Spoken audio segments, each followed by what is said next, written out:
गायत्री मंत्र के साथ पूज्य गुरुदेव ब्रह्मण्य माता जी की दिव्य उपस्थिति में एक बार गायत्री मंत्र। ओम भूर्भुवः स्वः तत्सवितुर्वरेण्यं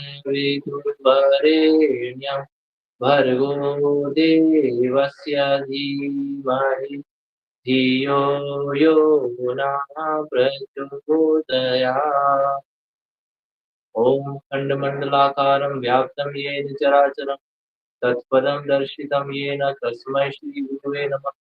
ओम गुरु सत्तायै नमो नमः। पुनः आप सभी का आज की सायकालीन स्वाध्याय संगोष्ठी कक्षा में आप सभी का बहुत बहुत स्वागत। आज की हमारी जो स्वाध्याय की पुस्तक है वो है गायत्री महाविज्ञान और कक्षा संख्या है 473। विषय रहेगा गायत्री के द्वारा संध्या वंदन। सार प्रस्तुतिकरण एवं वाचन कर रही है आदरणीय अर्चना राठौर दीदी जी।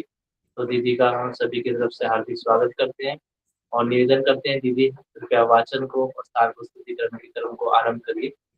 जी आदरणीय अर्चना राठौर। धन्यवाद भैया।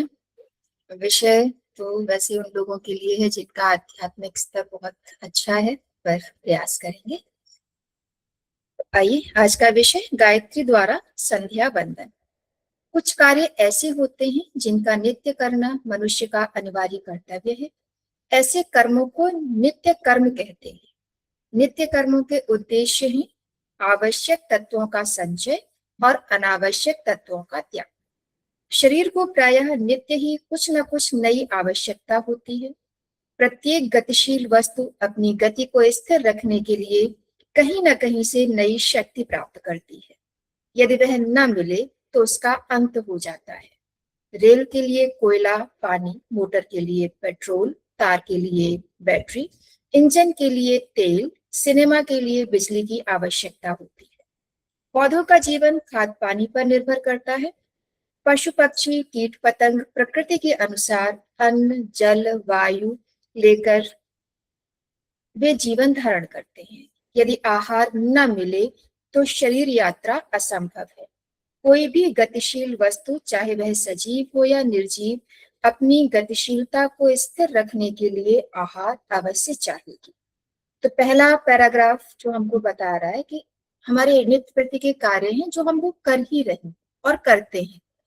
बस अंतर इतना है कि जब हम इस संध्या वंदन के विषय को लेकर चलते हैं तो उन कार्यों में हमें थोड़ी सी प्रायोरिटी फिक्स करनी है।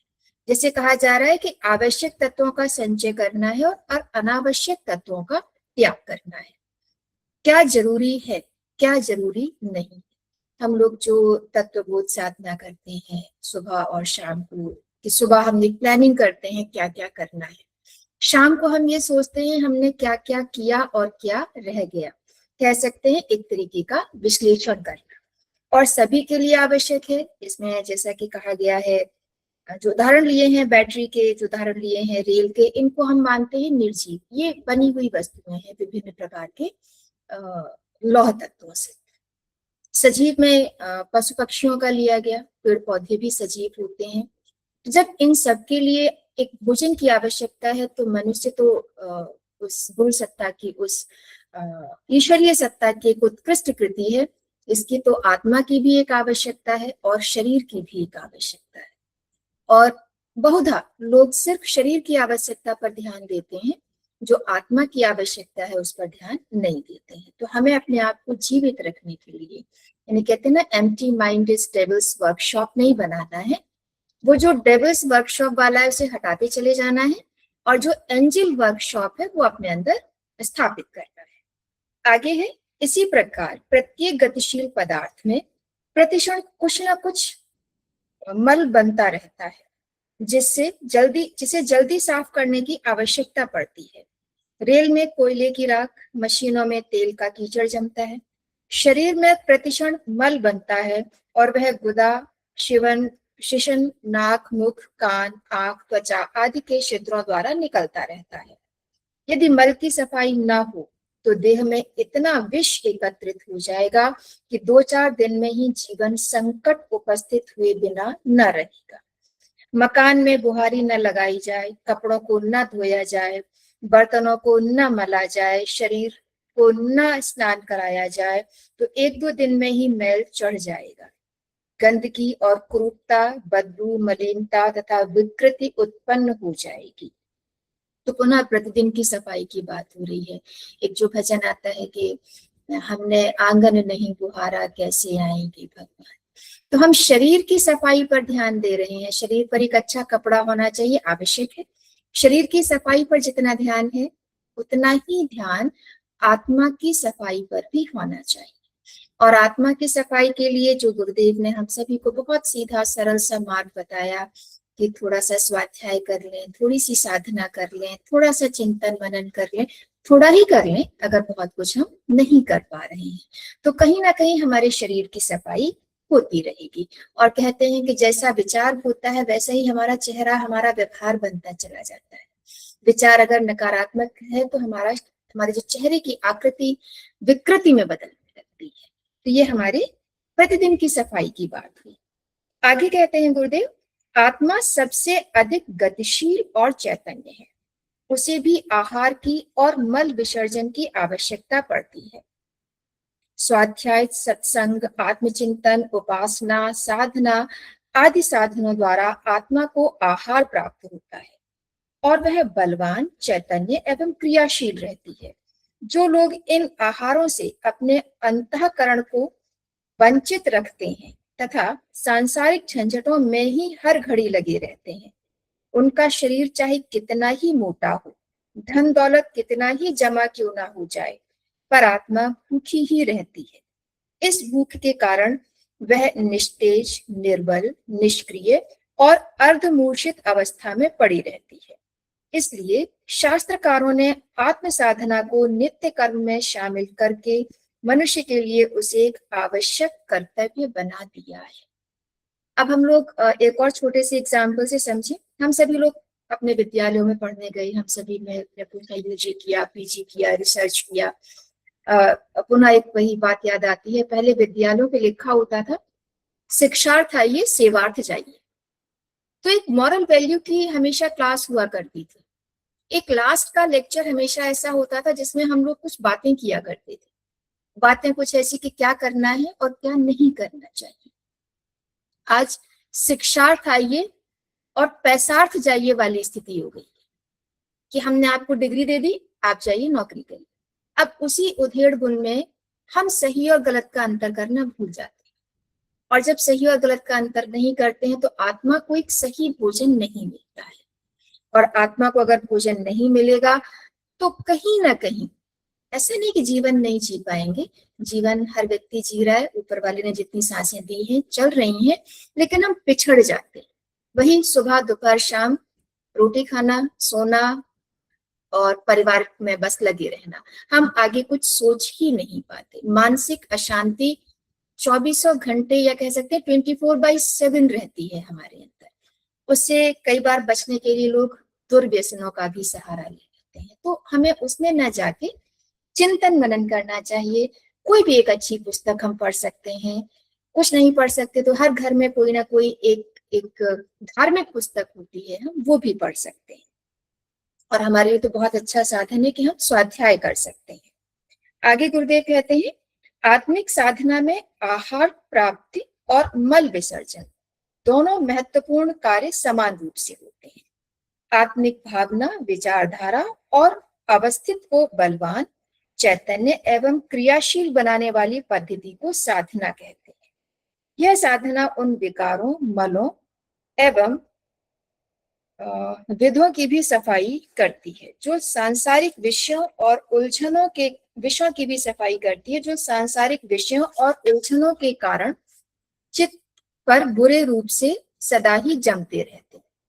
शरीर को 2 बार स्नान कराना, 2 बार शौच जाना आवश्यक समझा जाता है। आत्मा के लिए भी यह क्रियाएं होनी आवश्यक है। इसी को संध्या कहते हैं। शरीर से आत्मा का महत्व अधिक होने के कारण त्रिकाल संध्या की साधना का शास्त्रों में वर्णन है। 3 बार न बन पड़े तो प्रातः और साय 2 बार से काम चलाया जा सकता है।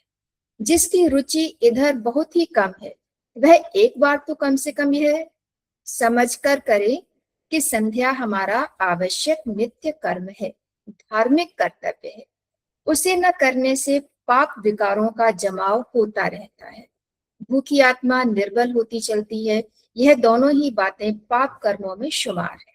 अतएव पातक भार से बचने के लिए भी संध्या को हमारे आवश्यक नित्य कर्मों में स्थान मिलना चाहिए।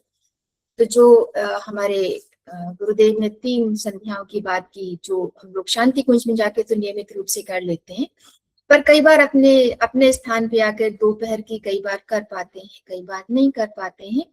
लेकिन ये तो निश्चित है कि सुबह और शाम तो हम लोग घर पर होते ही होते हैं। गुरुदेव ने और आसान कर दिया कि जब आप 2 बार नहीं कर पा रहे हैं तो 1 बार तो कर ही लें, क्योंकि सुबह घर से कोई 4 बजे ही नहीं निकल देगा, 12 बजे ही नहीं निकल लेगा। अगर निकल भी रहा है तो घर से ही निकल रहा है, 10 मिनट की साधना वो कम से कम कर सकता है। और शाम को जब सभी घर आते हैं तो हम सब घर ही तो आते हैं, घर आकर अपने गुरु से बात कर सकते हैं और साधना में थोड़ा सा ही समय लगाएं, पर लगाएं जरूर। क्योंकि जैसे हम 3 टाइम भोजन नहीं भूलते, तो हम 3 टाइम ना सही तो कम से कम 2 टाइम के मानसिक भोजन की तो आवश्यकता पे ध्यान दें, आत्मिक भोजन की आवश्यकता पे ध्यान दें। और अगर हम ऐसा कर रहे हैं तो कहीं ना कहीं हमारा आत्मबल बढ़ता रहता है। आगे बढ़ते हैं। संध्या वंदन की अनेक विधियां हिंदू धर्म में प्रचलित है। उनमें सबसे सरल, सुगम, सीधी एवं आध्यात्मिक प्रभावशाली उपासना गायत्री मंत्र द्वारा होने वाली ब्रह्म संध्या है। इसमें केवल एक ही गायत्री मंत्र याद करना होता है। अन्य संध्या विधियों को की भांति अनेक मंत्र याद करने और अनेक प्रकार के विधि विधान याद करने की आवश्यकता नहीं पड़ती है। जैसे हम लोग जब सुबह करते हैं तो षटकर्म करना होता है, हालांकि यहाँ भी पंचकर्म की बात है, लेकिन फिर भी गुरुदेव ने कहा कि सीधा जैसे हम लोग कर रहे हैं आजकल, ध्यान करते हैं, ध्यान के बाद सीधा सविता देवता का ध्यान करते हुए, गुरुदेव माता जी का ध्यान करते हुए हम लोग मंत्र जप आरंभ कर देते हैं। तो बहुत कुछ करने की आवश्यकता नहीं कह रहे हैं गुरुदेव, कह रहे हैं कि कुछ नहीं तो आप गायत्री मंत्र दिया जलाएं, और जो कि हम लोग सुबह शाम जलाते ही हैं, और अपने इष्ट के सामने बैठकर गायत्री मंत्र के द्वारा साधना करते रहें। आगे गुरुदेव कहते हैं, सूर्योदय या सूर्यास्त के समय को संध्या काल कहते हैं। यही समय संध्या वंदन का है। सुविधा अनुसार इसमें थोड़ा आगे पीछे भी कर सकते हैं, इतनी भी स्वतंत्रता दे दी कि जैसे ब्रह्म मुहूर्त अंधेरा ही होता है, रात जा रही होती है, सुबह आ रही होती है। शाम की अगर हम बात करें तो दिन जा रहा होता है, रात आ रही। अब सुविधा कुछ ऐसी भी गुरुदेव ने कह दी कि मान लीजिए अब हम सब लोग जॉब करते हैं, ठीक है, हम 6 बजे घर नहीं पहुंच पाए, 7 बजे पहुंचे, 7:30 बजे पहुंचे। मंत्र जाप की एक विशेष समय होता है, लेकिन गुरु के आगे दिया जला के 5 मिनट तो बैठ ही सकते हैं। माला ना लेकर एक मौन जाप भी कर सकते हैं। तो कहीं ना कहीं हमें एक समय निकालना चाहिए। और हमारे यहाँ तो चढ़ते हुए सूर्य को भी अर्घ दिया जाता है और डूबते हुए सूर्य को भी अर्घ दिया जाता है। हम उस परंपरा से नहीं आते जहां उगते हुए सूर्य को ही नमस्कार किया जाए। आगे बढ़ते हैं। त्रिकाल संध्या करने वालों के लिए तीसरा समय मध्याह्न काल का है। नित्य कर्म से निवृत्त होकर शरीर को स्वच्छ करके संध्या के लिए बैठना चाहिए। उस समय देह पर कम से कम वस्त्र होने चाहिए। खुली हवा का एकांत स्थान मिल सके तो सबसे अच्छा है, अन्यथा घर का ऐसा भाग चुनना चाहिए जहां कम खटपट हो और शुद्धता रहती हो। कुश का आसन, चटाई, टाट या चौकी बिछाकर पालथी मारकर मेरुदंड सीधा रखते हुए संध्या के लिए बैठना चाहिए। प्रातः काल सूर्य की ओर, सायकाल पश्चिम की ओर मुंह करके बैठना चाहिए। पास में जल से भरा पात्र रख लेना चाहिए। संध्या के 5 कर्म है, उनका वर्णन नीचे लिखा गया है।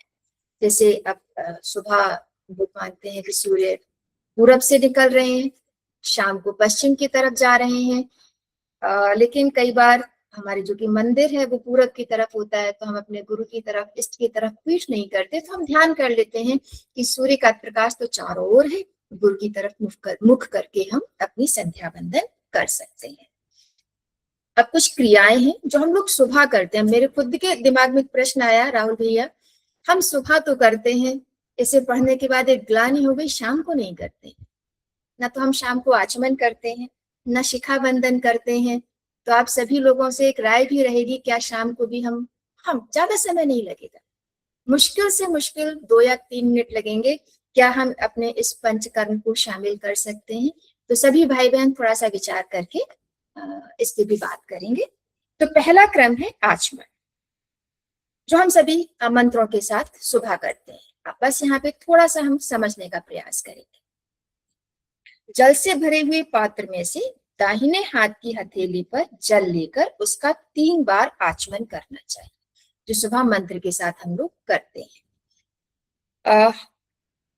बाएं हाथ से पात्र को उठाकर हथेली से थोड़ा सा गड्ढा करके उसमें जल भरें, गायत्री मंत्र पढ़ें, मंत्र पूरा होने पर जल को पी लें। तीसरी बार इसी प्रकार, यानी कि 3 क्रम जो हम लोग सुबह करते हैं, अमृतोपस्तरणमसि स्वाहा, अमृता पिधानमसि स्वाहा और सत्यम यशा श्रीमयी श्री शयताम स्वाहा, ये हम लोग 3 बार आचमन करते हैं और उसके बाद हम लोग हाथ को धो लेते हैं। एक छोटी सी गलती हमारे यहाँ हम लोग तो नहीं करते, लेकिन एक प्रचलन में है कि जैसे ही हम आचमन करते हैं उस हाथ को ऊपर की तरफ ले जाते हैं, वो हाथ झूठा होता है और शिखा जो कि बहुत महत्वपूर्ण होती है, शिखा के ऊपर झूठा हाथ नहीं जाना चाहिए।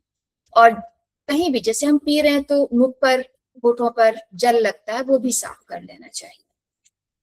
जिसमें लिखा गया है कि 3 बार आचमन करने के उपरांत दाहिने हाथ को पानी से धो डालें, कंधे पर रखे हुए अंगोछे से हाथ मुंह पोंछ लें, जिससे हथेली, ओठ, मुंह आदि पर आचमन किए जाने का अंश लगा न रह जाए, और झूठा हाथ तो बिल्कुल भी सिर के ऊपर से ना फेरें। आगे गुरुदेव बताते हैं क्या भाव रखना है। जो हम तीनों शरीरों को पवित्र करने का भाव रखते हैं, उसके लिए गुरुदेव ने कहा, आचमन त्रिगुणमयी माता की विविध शक्तियों को अपने अंदर धारण करने के लिए है।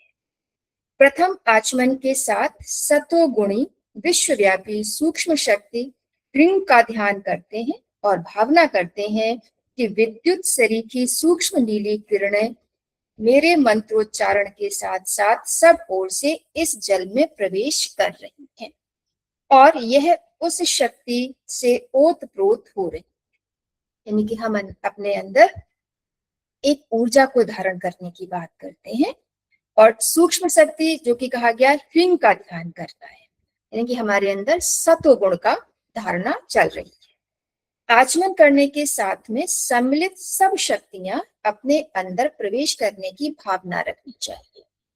हर क्रम में हमेशा भावनाएं काम करती हैं। जैसे हम लोग कहते हैं डॉक्टर की दवा नहीं, उस डॉक्टर पर किया हुआ विश्वास हमें फायदा करता है। और वो अगर हमें डॉक्टर पे विश्वास है तो उसकी चीनी की जो 4 वो दाने हैं वो भी हमको फायदा कर जाएंगे, क्योंकि डॉक्टर पे विश्वास है। तो ऐसे ही हमें अपने मंत्र पर और अपने गुरु के बताए मार्ग पर विश्वास करना है। भावना के साथ करते हैं तो सारी चीजें हमारी सिद्ध होती चलती हैं। फिर दूसरे आचमन की बात करते हैं गुरुदेव। इसी प्रकार दूसरे आचमन के साथ रजोगुणी श्रृंग शक्ति की पीतवर्ण किरणों को जल में आकर्षित होने और तीसरे आचमन में तमोगुणी क्लीन भावना की रक्तवर्ण शक्तियों को अपने में धारण करने का भाव जागृत होने चाहिए, यानी कि हमें सतोगुणी, रजोगुणी और तमोगुणी तीनों ही गुणों की आवश्यकता, क्योंकि हम इस संसार में भी रहते हैं। अंतर इतना है कि हम उनमें बैलेंस बनाएं, कहाँ पर हमें किस गुण का प्रयोग करना है। तो आगे गुरुदेव कहते हैं, जैसे बालक माता का दूध पीकर अपने गुणों और शक्तियों को अपने में धारण करता है और परिपुष्ट होता है, उसी प्रकार साधक मंत्र बल से आचमन के बल को गायत्री माता के दूध के समान बना लेता है और उसका पान करके अपने आत्मबल को बढ़ाता है।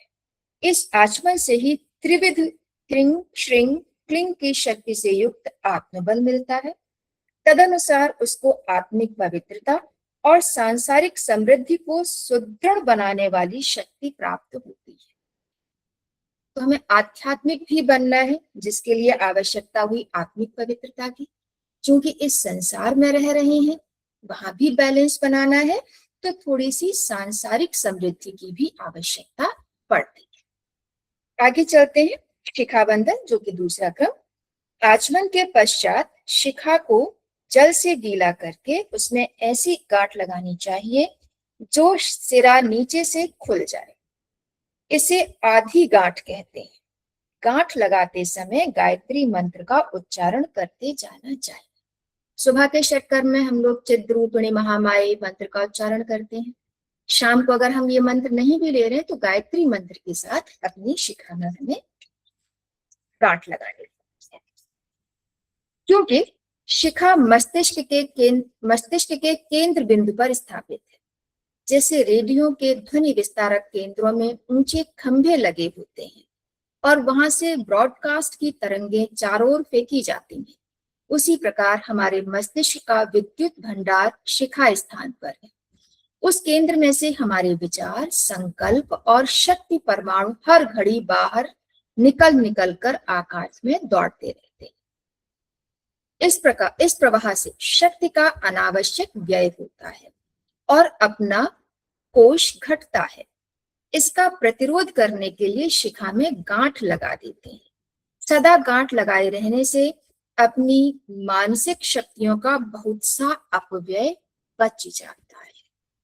जैसे हम लोग जब किसी परेशानी में फंसते हैं तो हमेशा ये सिर खुजलाने लगते हैं कि विचार नहीं आ रहा है। अब वो विचार आएगा तो तब जब हमने विचार शक्ति को केंद्रित करने का प्रयास किया हो। तो इसीलिए इस स्थान पे हम लोग देखते हैं कि गोल सा स्थान बना होता है जिसको शिखा बोलते हैं। पहले सभी लोग शिखा रखते थे, अब महिलाओं में तो है पर पुरुष बहुत कम रखते हैं। और उसी का एक, अगर हम लाइटर वेट में मूड में जाए तो महिलाओं को बहुत कुछ याद रह जाता है। आप उनसे कोई भी चीज पूछ लीजिए, थोड़ा सा विचार लगाएंगी, थोड़ा सा ध्यान लगाएंगी, सारी दीदी लोग एक एक बात बता दें। और भाई लोगों से पूछो तो कई बार दिमाग से निकल जाता है, क्योंकि ऑफिस का काम, समाज का काम, बहुत सारी जिम्मेदारियां हैं, तो कहीं ना कहीं वो बिखराव, ये भी आना है वो भी आना है। अब चूंकि गांठ नहीं लगी तो कहीं ना कहीं से उसमें नकारात्मकता भी जा रही है। और नकारात्मकता में एक बहुत अच्छा गुण है कि वो फैलती बहुत जल्दी है। सकारात्मकता को समय लगता है। जैसे र्यूमर बहुत जल्दी फैलता है। आप बस कह दीजिए कोई भी बात और उसके साथ जोड़ दीजिए किसी को बताना नहीं है, वो आपके पास लौट कर आ जाएगा, पता नहीं कहाँ से। तो ऐसे ही हमारे विचार हर समय इधर उधर रहते हैं, और जब इधर उधर रहते हैं तो शाम तक देखिए हम लोग एग्जॉस्ट हो जाते हैं, थक जाते हैं। इतना शारीरिक श्रम से नहीं थकते जितना मानसिक श्रम से थकते हैं। तो इसीलिए गुरुदेव ने कहा कि हमें अपनी शिखा में गांठ लगा के रखनी चाहिए, ताकि कोई भी अनावश्यक विचार हमारे अंदर ना आए और हमारे विचार अनावश्यक रूप से हर समय इधर उधर न घूमते रहें। एक नेचुरल, प्राकृतिक तरीके से हम उन पर एक नियंत्रण रख सकें। आगे गुरुदेव कहते हैं, संध्या करते समय विशेष रूप से गांठ लगाने का प्रयोजन यह है कि रात्रि को सोते समय यह गांठ प्रायः शिथिल हो जाती है या खुल जाती है। फिर स्नान करते समय केश शुद्धि के लिए शिखा को खोलना पड़ता है। संध्या करते समय अनेक सूक्ष्म तत्व आकर्षित होकर अपने अंदर स्थिर होते हैं। वे सब मस्तिष्क केंद्र से निकलकर बाहर न उड़ जाएं और कहीं अपने को साधना के लाभ से वंचित न रहना पड़े, इसलिए शिखा में गांठ लगा दी जाती है। यानी कि जो हमारा नेगेटिव थॉट है वो उस गांठ में उलझ के रह जाए, और जो पॉजिटिव है, जो सकारात्मक विचार है, वो हमारे अंदर जाए। क्योंकि हम अंदर से जब गायत्री मंत्र बोल रहे हैं तो वो भी तो एक विचार ही है कि गुरु हमें सही मार्ग पर चलाएं, सद्बुद्धि दें, हमारे सारे दुखों का विनाश करें। तो ये विचार हमारे अंदर, पॉजिटिविटी हमारे अंदर चलती रहनी चाहिए। आगे गुरुदेव कहते हैं, फुटबॉल के भीतर की रबड़ में हवा भरने की एक नली होती है, उदाहरण दे रहे हैं। इसमें गांठ लगा देने से भीतर भरी हुई वायु बाहर नहीं निकल पाती। अब फुटबॉल तो खेले हम सबको जमाने हो गए, लेकिन हम गाड़ियां चलाते हैं, गाड़ियों के पहियों में देखिए एक छोटा सा जहाँ ट्यूब, जहां से हवा भरी जाती है, उस पर कैप लगा दिया जाता है। यानी कि हवा नहीं निकलनी चाहिए, ऊर्जा हमारे अंदर रहनी चाहिए। साइकिल के पहियों में भरी हुई हवा को रोकने के लिए छोटी सी बॉल ट्यूब नामक रबड़ की नली लगी रहती है, जिसमें होकर हवा भीतर तो जा सकती है लेकिन बाहर नहीं आ सकती। यानी कि सद्विचार अंदर तो चला जाएगा लेकिन बाहर नहीं आना चाहिए। यानी कि हम पहले अपने आप को शुद्धिकरण की तरफ ले जाएं। फिर आगे गुरुदेव कहते हैं, गांठ लगी हुई शिखा से भी यही प्रयोजन पूरा होता है। वह बाहर के विचार और शक्ति समूह को ग्रहण करती है, भीतर के तत्वों का अनावश्यक व्यय नहीं होने के, यानी कि हमारी ऊर्जा का संग्रह करती है। आचमन से पूर्व शिखा बंधन इसलिए नहीं होता क्योंकि उस समय त्रिविध शक्ति का आकर्षण वहां जल द्वारा होता है। जो हम अंजलि में जल लेकर 5 उंगलियों का संपुट बनाकर मंत्र के साथ, यानी कि हम उसकी पवित्रीकरण कर रहे होते हैं, तो उस समय भाव होता है कि सारे सद्विचार हमारे मस्तिष्क में प्रवेश करें, और मंत्रोच्चार के बाद ही हम लोग गांठ लगाते हैं। वह मस्तिष्क के मध्य केंद्र द्वारा भी होता है। इस प्रकार शिखा खुली रहने से दोहरा लाभ होता है। तत्पश्चात शिखा को बांध लिया जाता है। तीसरा क्रम प्राणायाम का है। इसमें 4 चरण रहते हैं हमारे। पहले हम श्वास लेते हैं, फिर अंतः कुंभक लगाते हैं, फिर हम श्वास छोड़ते हैं, फिर बाह्य कुंभक लगाते हैं। आइए आगे बढ़ते हैं। संध्या का तीसरा कोश है प्राणायाम अथवा प्राणाकर्षण। गायत्री की उत्पत्ति का वर्णन करते हुए पूर्व पृष्ठों में बताया जा चुका है कि सृष्टि 2 प्रकार की होती है, जड़ अर्थात परमाणुमयी, चैतन्य अर्थात प्राणमयी। निखिल विश्व में जिस प्रकार परमाणुओं के संयोग वियोग से विविध प्रकार के दृश्य उपस्थित होते रहते हैं, उसी प्रकार चैतन्य प्राण सत्ता की हलचलों से चैतन्य जगत की विविध घटनाएं घटित होती हैं। जैसे वायु अपने क्षेत्र में सर्वत्र भरी हुई है, उसी प्रकार वायु से भी असंख्य गुना सूक्ष्म चैतन्य प्राण तत्व सर्वत्र व्याप्त है। इस तत्व की न्यूनाधिकता से हमारा मानस क्षेत्र निर्बल तथा बलवान होता है। इस प्राण तत्व को जितनी मात्रा में आकर्षित कर लेता है, धारण कर लेता है, उसकी आंतरिक स्थिति उतनी ही बलवान हो जाती है। आत्मतेज, शूरता, दृढ़ता, पुरुषार्थ, विशालता, महानता, सहनशीलता, धैर्य, स्थिरता सरीखे गुण प्राण शक्ति के परिचायक है। जिनमें प्राण कम होता है, वे शरीर से स्थूल भले ही हों, पर डरपोक, तब्बू, झेपने वाले, कायर, अस्थिर मति, संकीर्ण, अनुदार, स्वार्थी, अपराधी मनोवृत्ति के, घबराने वाले, अधीर, तुच्छ, नीच विचारों में ग्रस्त एवं चंचल मनोवृत्ति के होते हैं। ये गुरुदेव ने बहुत सीधा सीधा पैरामीटर बता दिया। अब हम अपने आप को एनालाइज कर सकते हैं कि हमारे अंदर प्राण शक्ति है भी या नहीं है।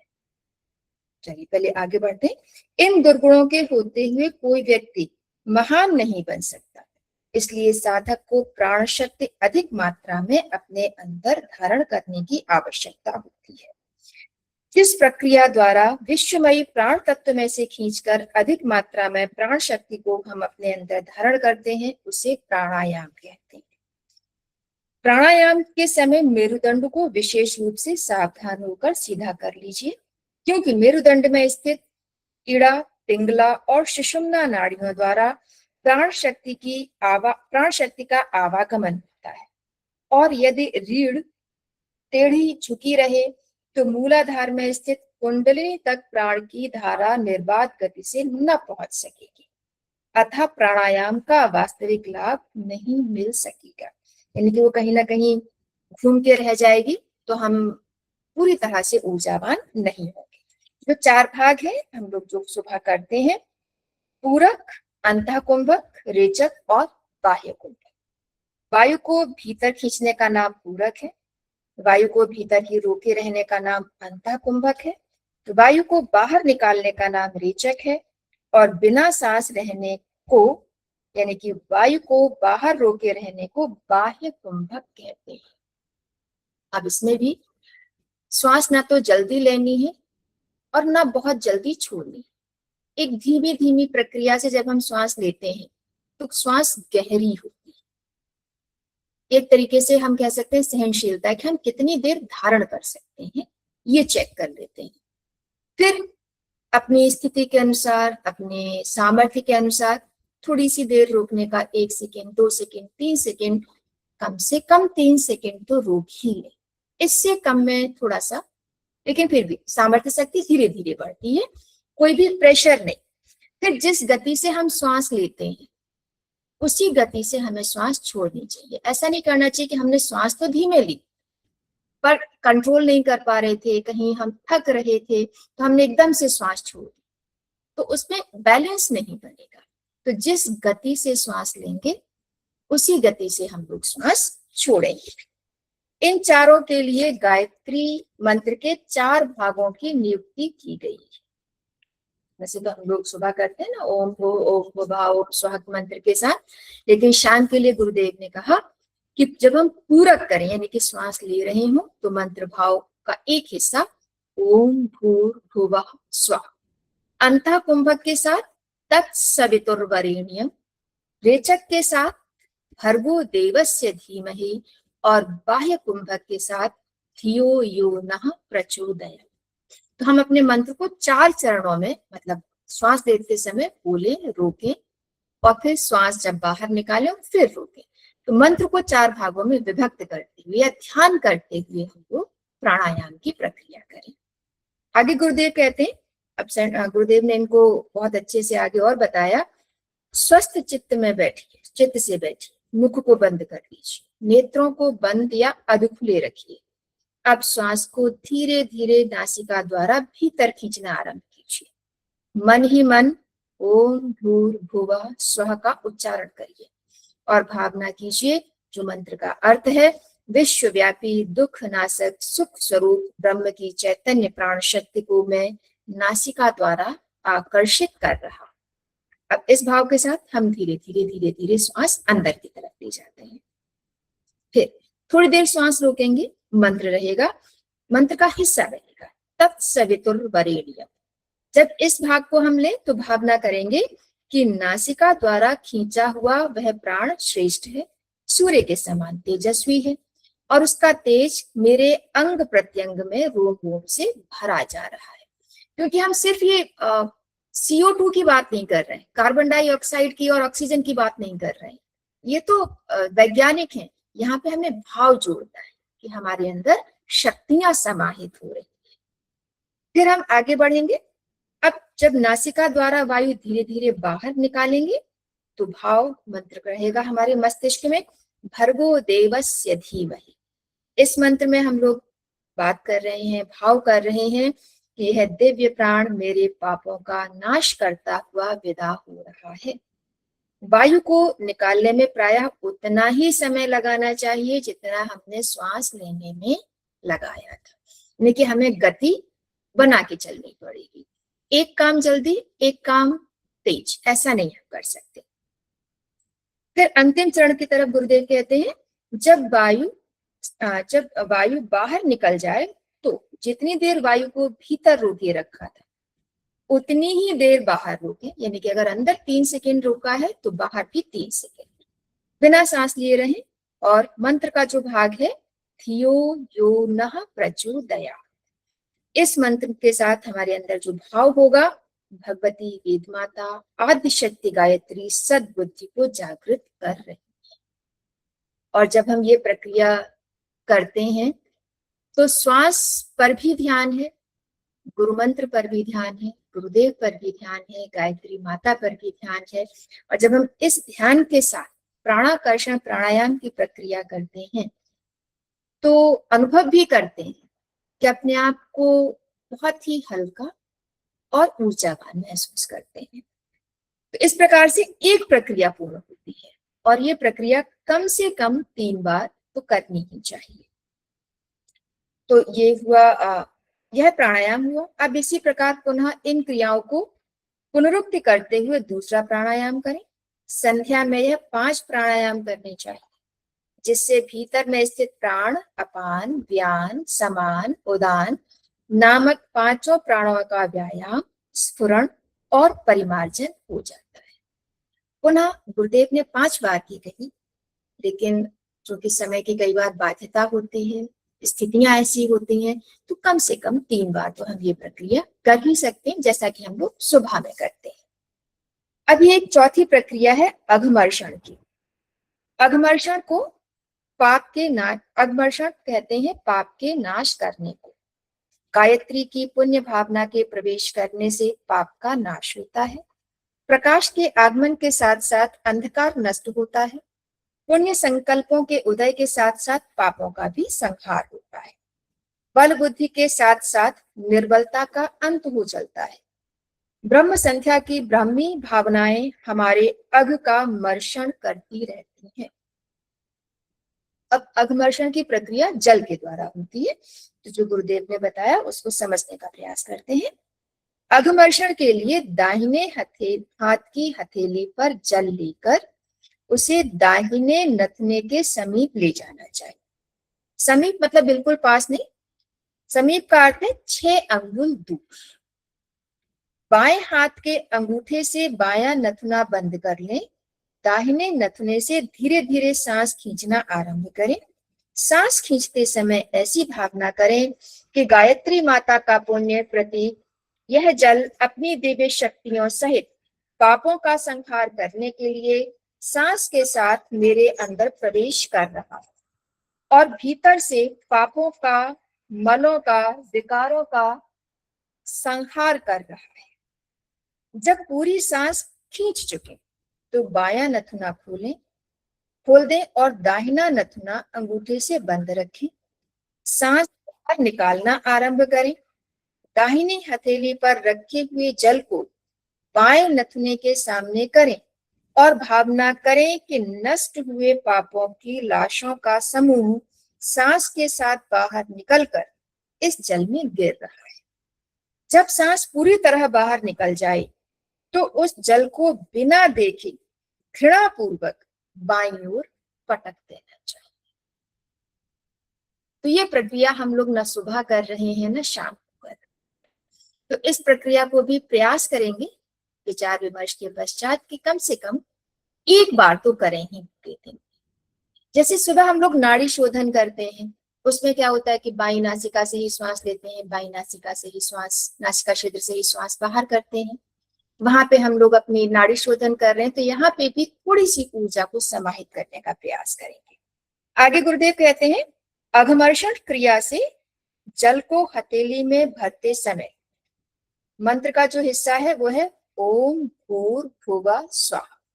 दाहिने नथने से श्वास खींचते समय तत्सवितुर्वरेण्यम इतना मंत्र भाग जपना चाहिए और बाएं नथने से श्वास छोड़ते समय भर्गो देवस्य धीमहि और जल पटकते समय धियो यो नः प्रचोदयात्। तो इस प्रक्रिया को जब हम करते हैं तो हमारे अंदर के जो भी कषाय कल्मश है वो कहीं ना कहीं निकल जाते हैं। शाम को करने का अभिप्राय जो हम समझ पा रहे हैं, क्योंकि दिन भर हम विभिन्न प्रकार की स्थितियों और परिस्थितियों में रहते हैं, तो उस नकारात्मकता को निकालने के लिए गुरुदेव ने हमें ये मार्ग बताया है, ऐसा लगता है। बाकी भैया लोग बताएंगे।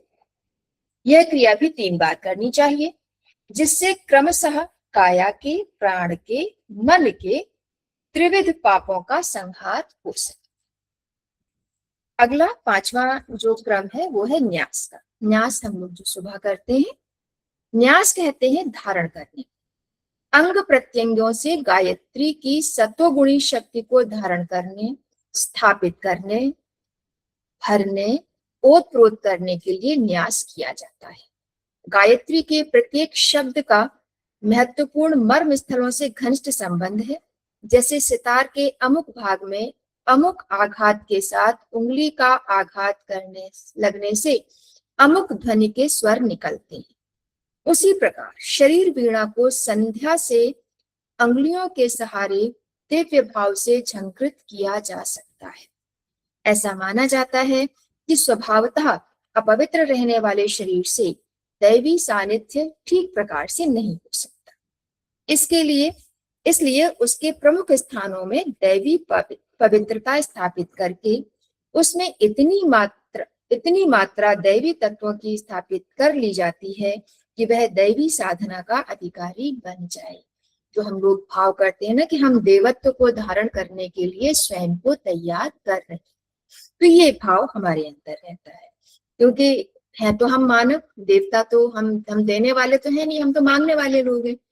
और जब हम देवताओं की श्रेणी में आना चाहते हैं तो कम से कम धारण करने के लिए अपने मन, वचन, कर्म और शरीर, स्थूल शरीर, कारण शरीर, सूक्ष्म शरीर, तीनों शरीरों से अपने आप को समर्पण भाव की तरफ ले जाए।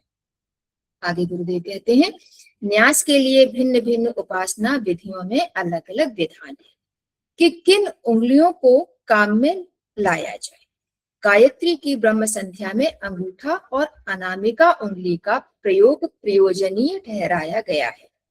अंगूठा और अनामिका उंगली को मिलाकर विभिन्न अंगों का स्पर्श इस भावना से करना चाहिए कि मेरे वह अंग गायत्री शक्ति से पवित्र तथा बलवान हो रहे। अंग स्पर्श के समय निम्न प्रकार के मंत्रोच्चार करने चाहिए। अब मंत्र का खंड खंड करके बताया गया है, मंत्र के साथ हम कहाँ कहाँ स्पर्श करते हैं। चलें। ओम भूर्भुवः स्वः मूर्धाये तत्सवितुर नेत्राभ्याम, नेत्रों की तरफ, मतलब पहले भाग में मुख को, फिर नेत्र को, वरेण्यम कानों पर, भर्गो मुखाय मुख पर, देवस्य कंठाय कंठ पर, धीमहि हृदय हृदय पर, धियो योनः नाभ्यै नाभि पर, प्रचोदयात् हस्तपादाभ्याम यानी कि हाथ और पैर की तरफ।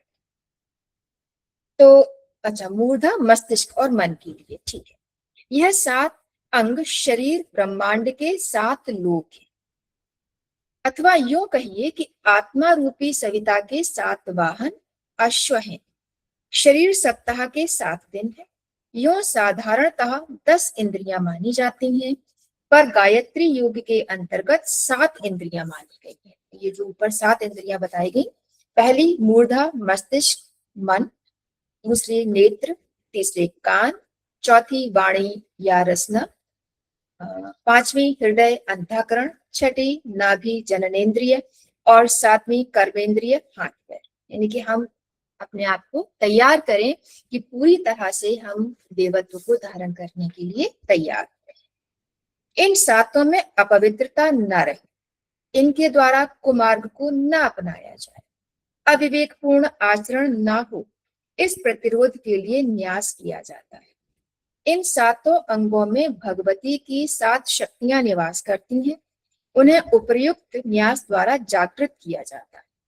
जागृत हुई मातृकाएं अपने अपने स्थान की रक्षा करती हैं, अवांछनीय तत्वों का संहार करती हैं।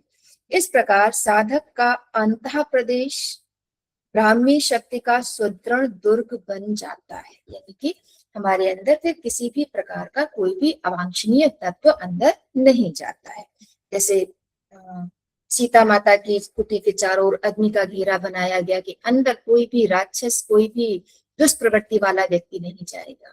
तो ऐसे ही हम अपने चारों ओर एक घेरा बना देते हैं कि हमारे अंदर भी किसी भी प्रकार की कोई भी नकारात्मक भावना नहीं जाएगी।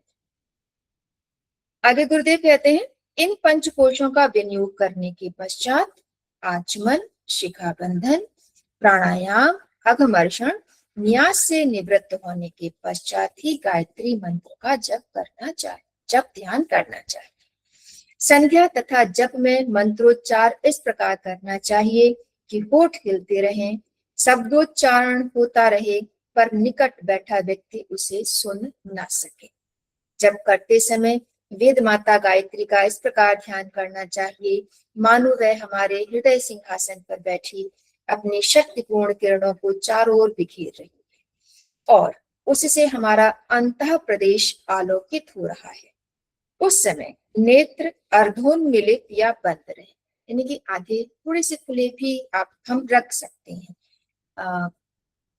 बहुत पहले जब एक बार 9 दिवसीय सत्र करने गए थे तो वहां पर बाबूजी ने बताया था कि जब कभी जैसे लगातार हम लोग 2 घंटे 1.5 घंटे अगर नेत्र नहीं बंद कर पाते तो बीच में आंख खोलें और पुनः देख लें हमारे सामने गुरुदेव माता जी हैं, उनकी छवि को पुनः अपने अंदर कर धारण करें और फिर धीरे धीरे धीरे नेत्र बंद कर लें। तो जो कई बार प्रारंभ में घबराहट सी होती है ना, बहुत देर हो गई, उसमें थोड़ा सा सपोर्ट मिल जाता है। अपने हृदय आकाश में ब्रह्म आकाश के समान ही एक विस्तृत शून्य लोक की भावना करके उसमें सूर्य के समान ज्ञान के तेजस्वी ज्योति की कल्पना भी करते रहना चाहिए। यह ज्योति और प्रकाश गायत्री माता की ज्ञान शक्ति का ही होता है, जिसका अनुभव साधक को कुछ समय की साधना के पश्चात स्पष्ट रीति से होने लगता है। इस प्रकार की साधना के फलस्वरूप श्वेत रंग की ज्योति में विभिन्न रंगों के दर्शन होते हैं। इस प्रकार धीरे धीरे यह आत्मोन्नति करता हुआ निश्चित रूप से आध्यात्म के उच्च सोपान पर पहुंच जाता है। धन्यवाद भैया, जितना हमको समझ में आया। बाकी आप सभी से निवेदन है सभी। जी दीदी, बहुत बहुत धन्यवाद आपका। आपका वाचन बहुत ही स्पष्ट रहा और सार प्रस्तुतिकरण बहुत ही सरलता, विषय को समझने में हमें सबको सरलता हुई। तो आदरणीय गोकुल जी भाई साहब इसमें मार्गदर्शन हमारा करेंगे। जी भाई साहब प्रणाम। जी प्रणाम भैया। ये बहुत ही महत्वपूर्ण चैप्टर है। इस चैप्टर के पहले हम लोगों ने एक चैप्टर पढ़ा था, इन साधनाओं में अनिष्ट का कोई भय नहीं, और उसके आरंभ की लाइन में ही गुरुदेव लिखते हैं कि नित्य साधना पद्धति से निर्धारित कर्मकांड के अनुसार मंत्र का ये करना पड़ता। तो नित्य साधना पद्धति जो है ये वस्तुतः एक पुस्तक है जो कि गीता प्रेस से छपी हुई है, और भारत का प्राय आम व्यक्ति इससे संध्या वंदन किया करता है। जब गुरुदेव ये सारी चीजें जो हैं, इनमें से बहुत सी चीजें हम लोग को ऐसा लगता है कि गुरुदेव ने दिया, पर ये आरंभ से भारत के सनातन धर्म में हमेशा से बना हुआ है। इसमें कुछ चीजें थोड़ी सी हम लोग को समझनी चाहिए कि ये जो संध्या वंदन का दिया है, ये ब्रह्म संध्या वंदन के रूप में इसको गुरुदेव ने लिखा है। यज्ञ के साथ जो षटकर्म होता है, जिसको कि संध्या वंदन के रूप में हम लोग नित्य करते हैं, तो ऐसा नहीं है कि वो सुबह करने का और ये शाम को करने का। ये ब्रह्म संध्या तीनों समय में, तीनों काल में की जा सकती है, और ये पूरा गायत्री मंत्र के द्वारा ही करने का विधान इसके अंदर में किया हुआ है। लेकिन वह और विस्तारित है, उसके अंदर में अलग अलग मंत्र हैं, उसके साथ में किए जा सकते हैं। इसमें देखिए, आपने ये कोट किया होगा कि इसमें पवित्रीकरण का क्रम नहीं दिया, ठीक है। तो पवित्रीकरण का क्रम इसमें जो नहीं है, उसका कारण ये है कि जो परंपरा है उसमें पवित्रीकरण का मंत्र जो है वो एक्चुअल में आसन के पवित्रीकरण के लिए, आसन को शुद्ध करने का मंत्र है। वो उसके अंतर में कहते हैं ना, पवित्रम को चासनम, ये जो है वो आसन को पवित्र करने का मंत्र है। ब्रह्म संध्या आरंभ होती है यहीं से, संध्या आचमन से। अब आचमन में देखिए, इसमें जो बात कही गई है, जो इंपॉर्टेंट बात इसके अंदर में थी, वो ये कि 3 आचमन जो है वो रिंग श्रिंग क्लिंग तीनों शक्तियों के लिए है। इसमें गुरुदेव स्पष्ट लिखते हैं कि पहला आचमन करते समय रिंग शक्ति का ध्यान करें और भावना करें कि नीली किरणें मंत्रोच्चार के साथ इस जल में प्रवेश कर रही हैं और हमारे शरीर में आ रही हैं। दूसरा आचमन श्रिंग शक्ति के कर्म में पीतवर्ण की किरणों का ध्यान करने के लिए कहा गया है, और तीसरे आचमन में क्लिंग की भावना के साथ रक्त वर्ण की तमोगुणी शक्तियों को धारण करने की बात कही गई है। यानी तीनों ग्रंथियों के अंदर में, रुद्र ग्रंथि, ब्रह्म ग्रंथि और विष्णु ग्रंथि के अंदर में शक्तियों का को भरने का पूरा क्रम आचमन के माध्यम से किया गया। ये हिस्सा बहुत महत्वपूर्ण है, जो कि इन जनरल हम लोग जब तक इसको नहीं पढ़े थे, मैं भी जिस तरह से नहीं पढ़ा था, तब तक इसको समझ ही नहीं पाया था क्या है आचमन। मन वाणी अंतःकरण की शुद्धि के लिए 3 बार आचमन की बात कर लेते हैं, पर इसमें कितना बड़ा विज्ञान गुरुदेव इसके अंदर में लिखे हैं, ये हमको समझना चाहिए। शिखा बंधन की बात, इसमें एक बहुत महत्वपूर्ण बात सबको समझ में आई होगी कि जो भी शिखा रखते हैं, जनरली हम लोग स्नान करने के बाद में शिखा बंधन कर देते हैं, केस ठीक करते हैं। तो गुरुदेव यहाँ स्पष्ट लिखते हैं कि आचमन से पूर्व शिखा बंधन नहीं होता। तो हम जब पूजा में बैठे, आचमन करें, तभी शिखा बंधन करना चाहिए हमें। प्राणायाम का वर्णन इसमें दिया है। प्राणायाम हम सब करते हैं, उस पर मैं ज्यादा बात नहीं करूंगा। उसके बाद में चौथी प्रक्रिया है अगमर्षण की। ये प्रक्रिया हम लोग नहीं करते हैं, ठीक है, लेकिन ये प्रक्रिया हमको करनी चाहिए। मैं इस चीज को अपने पिताजी को हमेशा करते देखता था। तो उस समय जो लोग भी गुरुदेव से जुड़े हो या नहीं जुड़े हो, सनातन धर्म से जुड़ा हुआ हर व्यक्ति इस प्रक्रिया को करता है। हम लोग जो भी सनातन धर्म से जुड़े हुए लोग हैं, जितने भी कर्मकांडी लोग हैं, उनको देखिए ये प्रक्रिया करेंगे। तो अगमर्षण एक बड़ी महत्वपूर्ण चीज है। अग का मतलब होता है पाप, अधर्म, और मर्षण का मतलब है क्षमा, माफी, उसको दूर करने की प्रक्रिया। तो इसका एक विनियोग मंत्र भी है, ओम अश्य अगमर्षण सुप्तस्य अगमर्षण ऋषि भानुष्टभ छंदो भावर्तो देवता अगमर्षण जप पे विनियोग है। उसके बाद में इसके जो मंत्र है अगमर्षण का, गुरुदेव ने इसमें गायत्री मंत्र से ही तीनों उच्चारण प्रक्रिया वो करने के लिए कहा है, पर उसके पहले उस मंत्र का जप करना चाहिए, जो है ओम ऋतं च सत्यम चाभि धात तपस्वद्य जायत ततो रात्राय जायत ततो समुद्रान्व समुद्राधरण वादधि संवत्सरो जायत अहोरात्राणि विदधत विश्वस्य विस्तवसि सूर्या चंद्रमसोधाता यथा पूर्वकम कल्पत दिव्यम च पृथ्वीम च अंतरिक्षम मतोत्सत। ये तीनों जो अगमर्षण है, ये हमारे तीनों ग्रंथि यानी विज्ञानमय कोश में जो ग्रंथि वेदन का काम कर रहे हैं, वो पूरी प्रक्रिया इसके माध्यम से हो जा रही है। विष्णु ग्रंथि के अंदर में हम दुर्भाव को समाप्त करने का भाव करते हैं, ब्रह्म ग्रंथि में सद्ज्ञान जागृत करने का, दूषित ज्ञान को समाप्त करने का भाव करते हैं, और रुद्र ग्रंथि के अंदर में सतप्राण को जागृत करने का, दूषित प्राण को समाप्त करने की प्रक्रिया करती है। तो ये बहुत ही महत्वपूर्ण प्रक्रिया है जो हम में से हर किसी को करनी चाहिए। उसके बाद की जो प्रक्रिया है न्यास की, तो सामान्य न्यास में हम लोग जो जल में हाथ में जल लेकर के उसको स्पर्श करते हैं, और इसके अंदर में गुरुदेव ने लिखा है कि इसमें जल लेने की बातें नहीं कही है, सीधा अंगूठा और अनामिका, इससे अंग न्यास, इन अंगों को स्पर्श करना और इन अंगों के अंदर में इसको स्थापित करना। अब इसको पंचकोश से अगर देख लिया जाए तो आचमन अर्थात अन्नमय कोश की शुद्धि पूरी, उसके बाद में शिखा बंधन।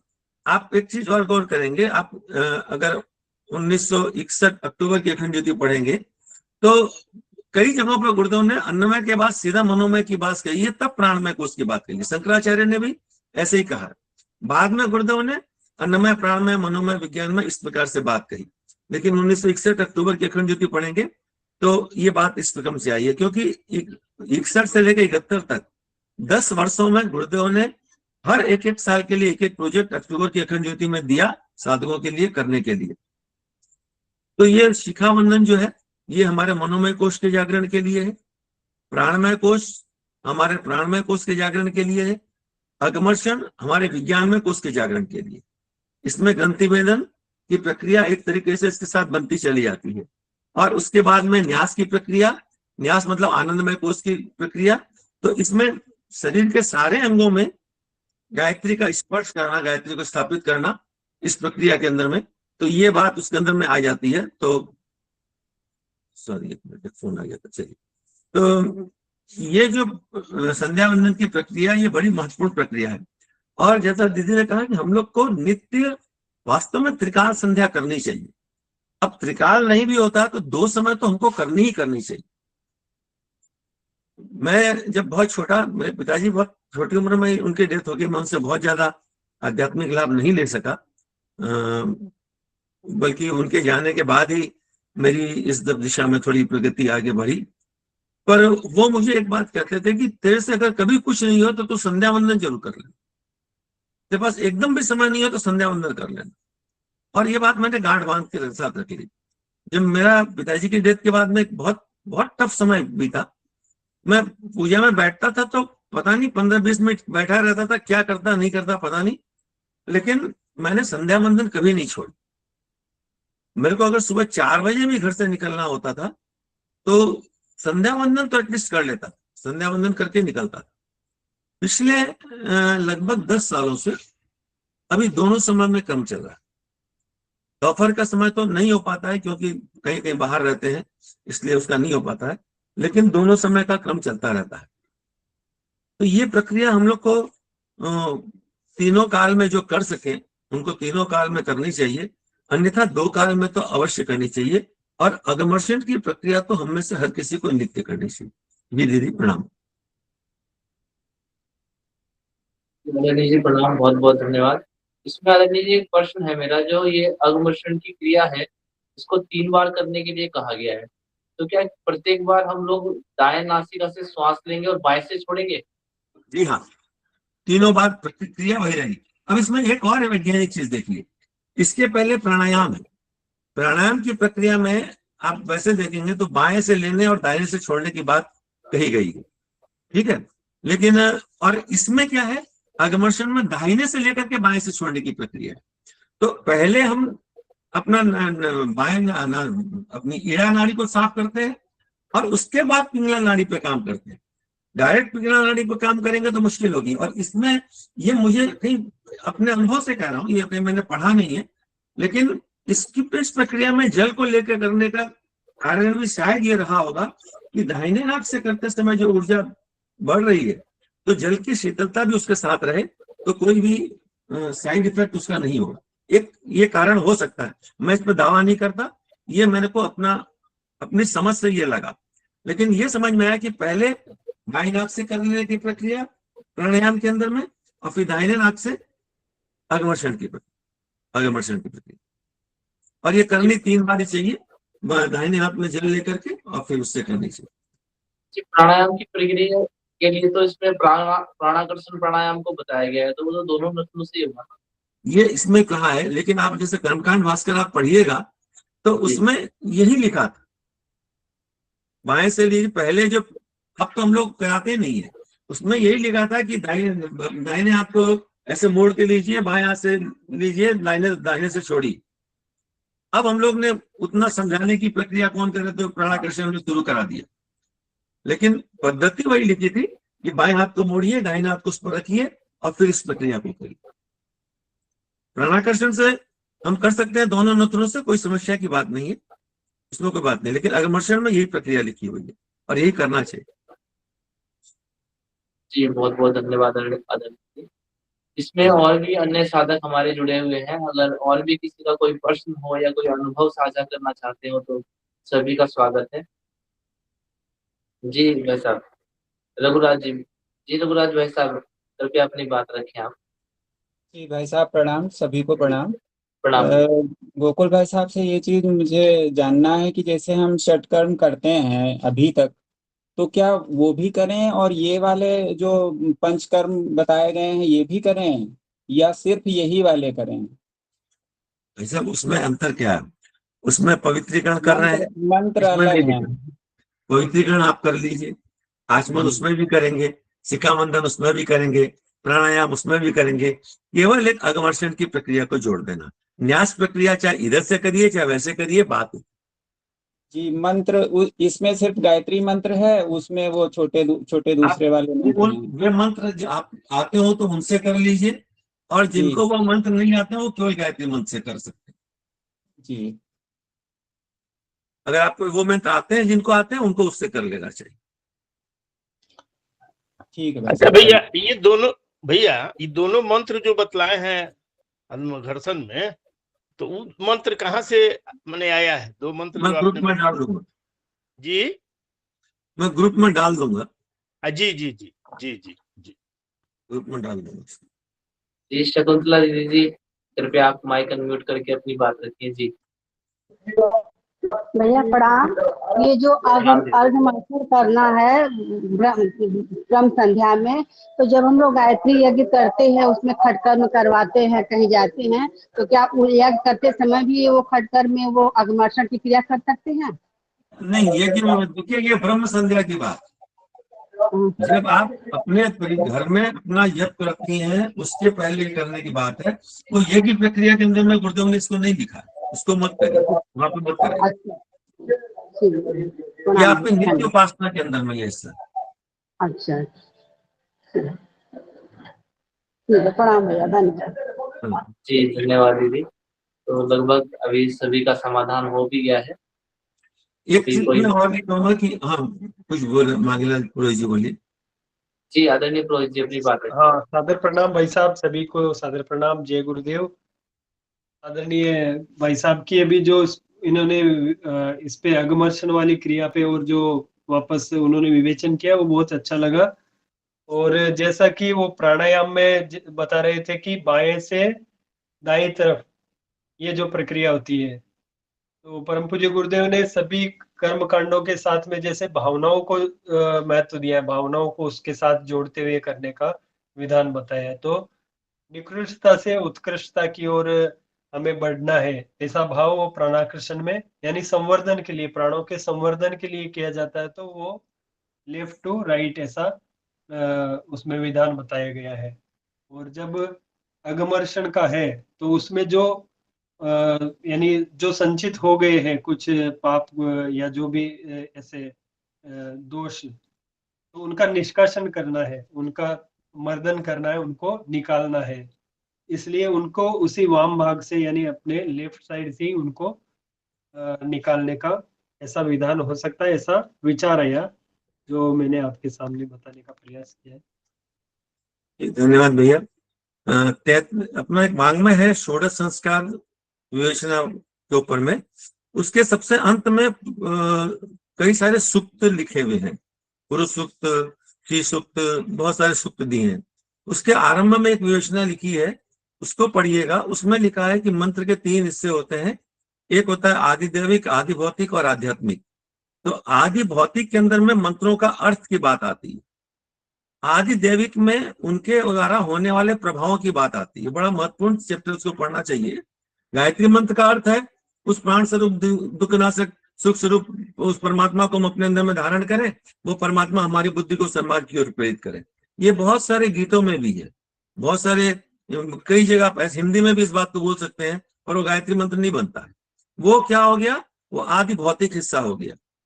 आदि दैविक हिस्सा क्या हुआ, इसको जप करने से हमारे अंदर में जो परिवर्तन आता है, उसका जो हर मंत्र का एक बहुत बड़ा सब्जेक्ट है। अभी समय भी इतना हो गया, उस पर नहीं कर सकते। मैं खाली एक बात ये कहना चाह रहा था, आचमन में आजकल कई जगह देखते हैं एक प्रक्रिया चल गई है यज्ञों में, बाएं हाथ में जल लीजिए, दाहिने हाथ से ऐसे मुंह में ऐसे छींटा दे दीजिए, कई जगह ऐसा देखने में आता है। तो कृपया अगर ये प्रक्रिया कहीं भी चल रही हो तो इसको बिल्कुल बंद कर दें। मुंह में 1 चम्मच जल डालने में क्या फर्क पड़ता है, बस इतना ही ऐड करना चाहता है। ये प्रक्रिया आजकल बहुत कॉमन हो गई है, तो इस प्रक्रिया को नहीं करना चाहिए। कहीं भी गुरुदेव ने इसका विधान नहीं बताया। जी भैया प्रणाम, 2 मिनट ओवर हो गए भैया। जी आदरणीय जी, बहुत बहुत धन्यवाद। आपका मार्गदर्शन मिला और ये लेख को काफी स्पष्ट, इसमें सभी का समाधान भी हुआ, जो भी हमारे प्रश्न थे, जिज्ञासाएं थी। तो आज की हम कक्षा को यही विराम करते हैं और अर्चना दीदी को, आदरणीय गोकुल जी भाई साहब को एवं सभी सहभागी साथियों को इसका हार्दिक धन्यवाद देते हुए आइए शांति की प्रार्थना करते हैं गुरुदेव का धन्यवाद के भाव से। ओम शांति ही शांति ही शांति ही। सभी को प्रणाम, धन्यवाद। सभी को प्रणाम भैया, दीदी लोगों को प्रणाम, भैया लोगों को प्रणाम, सभी को प्रणाम।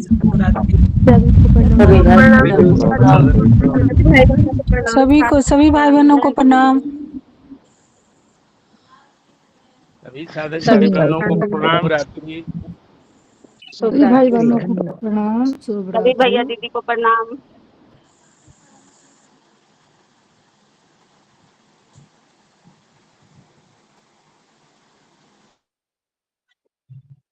सभी साथियों को प्रणाम, शुभ रात्रि।